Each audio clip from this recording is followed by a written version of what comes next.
अच्छा, घर के जो बुजुर्ग हैं वो आपसे आपका धन नहीं चाहते, बच्चों से बच्चों का पैसा नहीं चाहते, वो तो उल्टा देना चाहते हैं। बस वो ये चाहते हैं कि थोड़ा हमसे प्रेम से बात कर लो, हमसे प्रेम से बोलचाल बातचीत करो, है? लेकिन बच्चे वो भी नहीं करना चाहते, वो भी नहीं कर पाते। एक किसी बुजुर्ग की घटना हमने कभी सुनी थी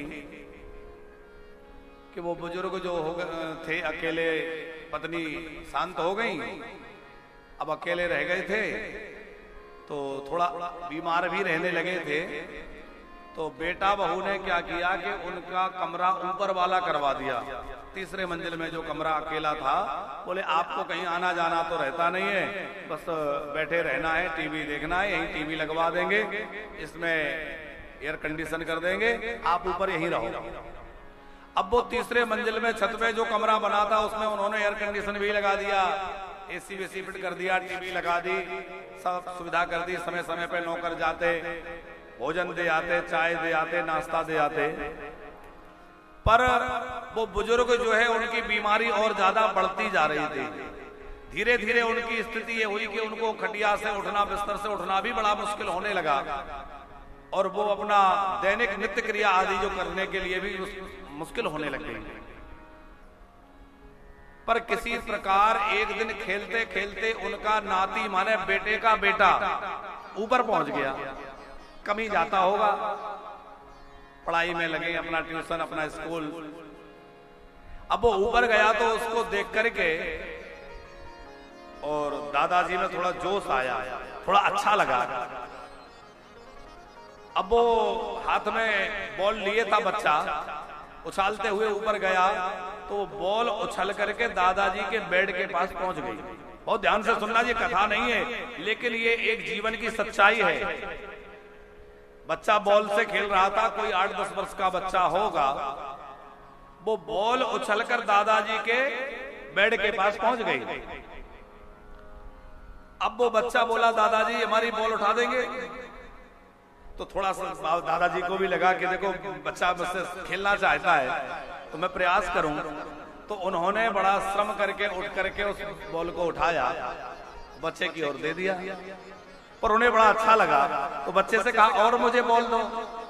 तो वो बच्चा दादाजी की ओर बॉल फेंकता, दादाजी उधर। इस तरह से कुछ समय तक उन्होंने बच्चे के साथ खेला।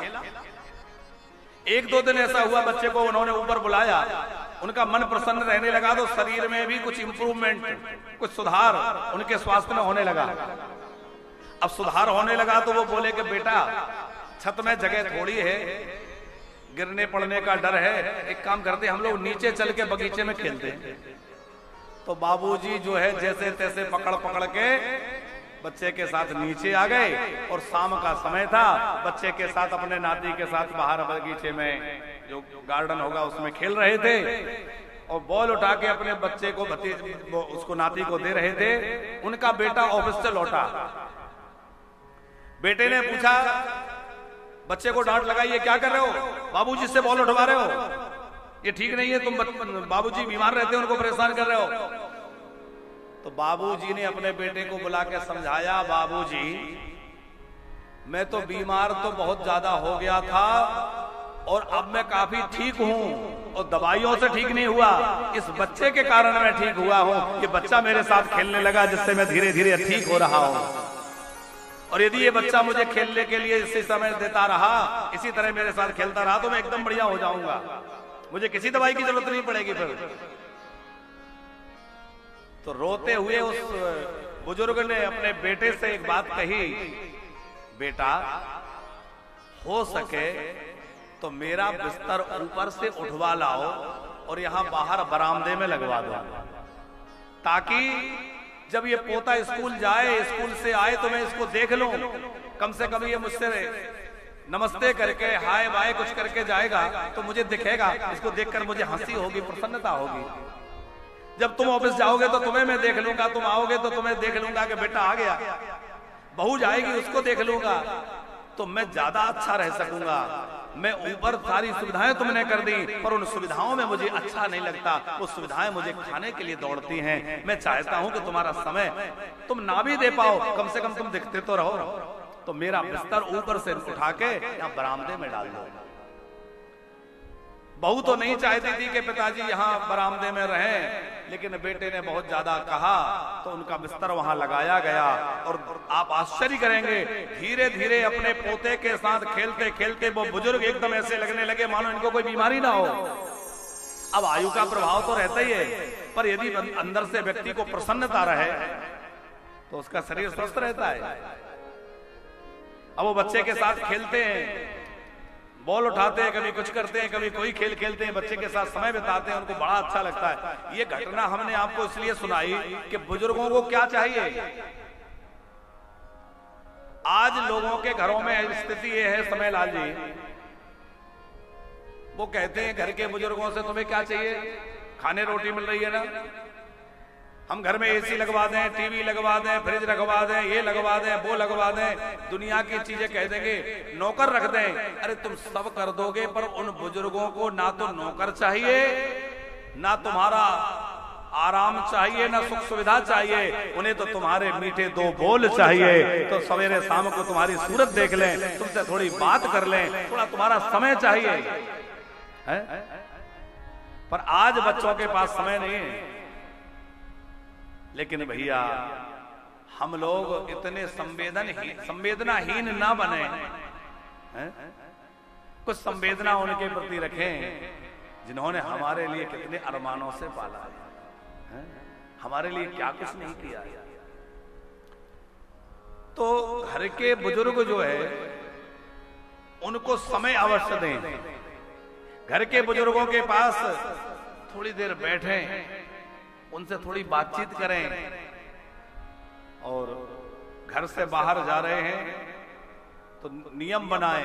अब यहाँ तो हमारी कथा सुनने वाले सब बुजुर्ग ही हैं जो बेचारे खुद ही पीड़ित हैं, पर टेलीविजन में तो सब युवा वर्ग और सब वर्ग सुनता है, फिर बाद में सोशल मीडिया पर सबको डाला जाता है। तो कम से कम हम चाहते हैं कि ये संदेश नई पीढ़ी तक जाए और वो नई पीढ़ी के लोग इस बात को समझें कि हमारे माता पिता, हमारे बुजुर्गों को हमसे क्या चाहिए।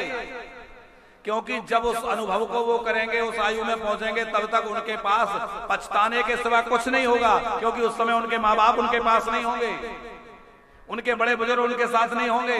उस समय केवल और केवल उनके हाथ में पछतावा होगा।